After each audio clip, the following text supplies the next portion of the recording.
we train the fastest people in the world. And there are some guys that swing 150, 160 miles an hour who have grip strength less than golfers who can only swing it 120 miles an hour. Top, right? Like literally less than teenagers.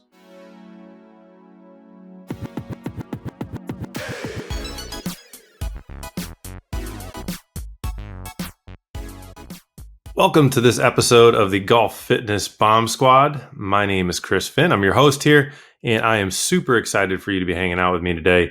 This is our little short, quick episode on Fridays that we like to do end of the week. And one of the things that's been kind of, I guess I don't want to say annoying, but kind of, stuck out to me this week. This is often what these end of week podcasts are. As I'm scrolling through social and seeing kind of what the hot topics in golf are and golf fitness, and I think one of the ones that's really kind of bugged me and a lot of our team at P1st Golf has been this narrative that if you improve your grip strength, you're going to improve your club head speed, and that the grip strength is the singular reason. I think this is one of the big things that we see in a lot of our marketing that's out there, in the golf fitness world is, particularly when we're trying to sell products, is, and I'm using we collectively as the golf fitness industry, not as P1st Golf. We don't sell products. But I think one of the things that we see as an industry is that there's this affinity towards research and drawing these connections and saying, if you increase X, insert whatever, we'll use grip strength in this case, then, Y will occur. Club head speed will go up. So the reason I want to bring this up is we have a study that we did that we didn't necessarily publish. We did some work for a local friend who was very interested in grip study and was exploring a potential partnership with a company.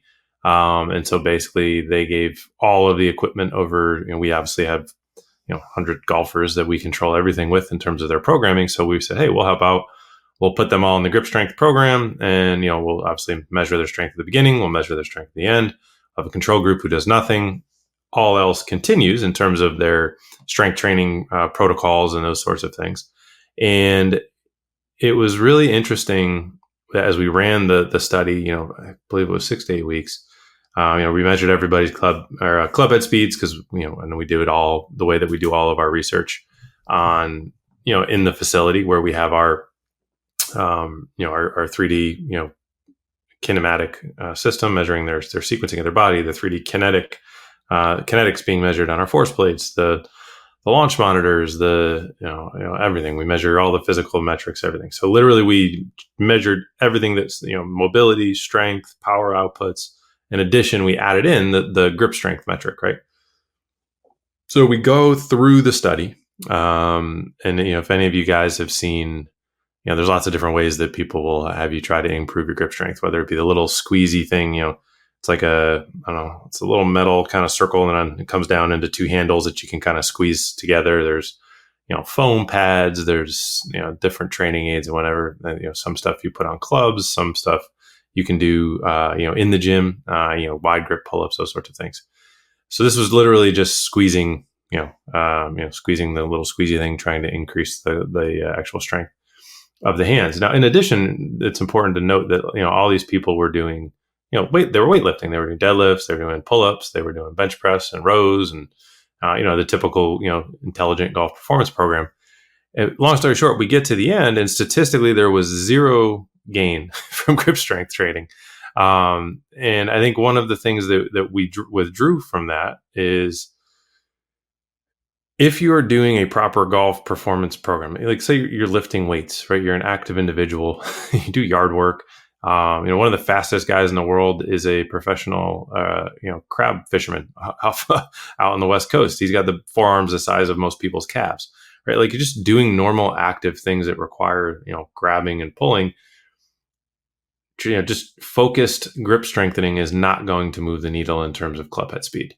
Plain and simple, that's just what it is. Now, I think if you do nothing, and this is what we talk about when we talk about this a lot with speed studies, right? That, if you bring to the table somebody who has done nothing in terms of performance-based training and you introduce any sort of stimulus, there's going to be an improvement, generally speaking. It goes back to, I always say, a monkey could make somebody faster. The key with gaining speed and longevity in this game of golf, and where you're not injured, those sorts of things, is that you have to look at all of the variables. And anyone out there who tells you that it's very simply do A, then B occurs, and it's, do one thing and magically everything else is going to be fixed, is full of crap. They're lying to you. Just, I've looked at all the numbers. It's multifactorial. There's so many different things that go into being injury free, being pain free, and swinging the golf club faster. That really kind of, it's not just one thing. So the lie of grip and club head speed is that you need super high club head speed in order to swing faster. That is coming from, and we're going to give people the benefit of the doubt and say that it's because they don't understand the difference between causation and correlation when it comes to statistics. Meaning, two things can, like, for instance, when we did all of our initial testing, we used to think that a shot put throw with a medicine ball, where you kind of do a shot put and you use your lower body and you throw with your arm, right? So it's a rotational movement. Every time that would go up, club head speed would also go up. So they were correlated very strongly when you looked at the statistics. The R value for any of you nerds out there was over 0.8. But, an R value of 1, for anyone who doesn't know what that means, basically means that, like, it's a perfect relationship, right? Doesn't mean there's causational relation. It just means when one goes, the other goes in that direction, right? So there was a positive correlation between shot put going up and club head speed going up. As the sample size got larger, though, we started being able to see that, well, if the shot put went up, but one of the other tests didn't go up that actually have causational relationships, meaning the vertical leap, and not necessarily the number of inches, but more the power output and the upper body chest pass. If those two, that causationally, the chest pass and the leap, didn't go up, but the shot put went up, club head speed didn't move, right? And so what we were able to start to determine is that, statistically speaking, there was no causational relationship between the shot put improving and club head speed improving. The same is true with grip, okay? Your grip can go up, but that isn't going to magically make you swing faster. If you have terrible rotary mobility, you have terrible power outputs everywhere else, and you improve your grip strength, you're not going to swing the club faster, okay? Just plain and simple. Also, if you can already deadlift your body weight, or deadlift 300, 400 pounds, doing little grip strength training isn't going to move the needle, guys. Just putting it straight out there. Now, it's very similar to the to what we call the more RPMs under the hood golfer, where being that if you have great rotary mobility and you have amazing athletic power output in your lower body and upper body, and you just don't know how to transfer it to the golf swing, so you have your power outputs are significantly higher than your actual club head speed percentile wise, then doing transfer training or speed training, those sorts of things, we can see a massive jump, and it's a truly beneficial tool to use at that point. And it can be life-changing for that person, to their golf game, to their to their ego, those sorts of things. But when we talk, and the same is true with grip training, right? So if you have great rotary mobility, and you just literally the only thing limiting you is that your grip sucks. Yeah, getting more grip strength to allow you to hold the club, that will make a difference. But I can tell you that we train the fastest people in the world, and there are some guys that swing 150, 160 miles an hour who have grip strength less than golfers who can only swing it 120 miles an hour. Top, right? Like literally less than teenagers, whether it be because of injury or what have you. They have massive imbalances sometimes left to right.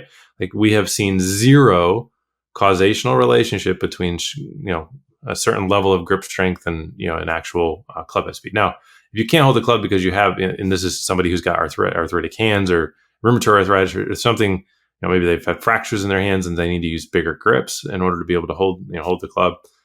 There is a threshold at which, if you don't have grip strength strong enough, then the speed will be lower.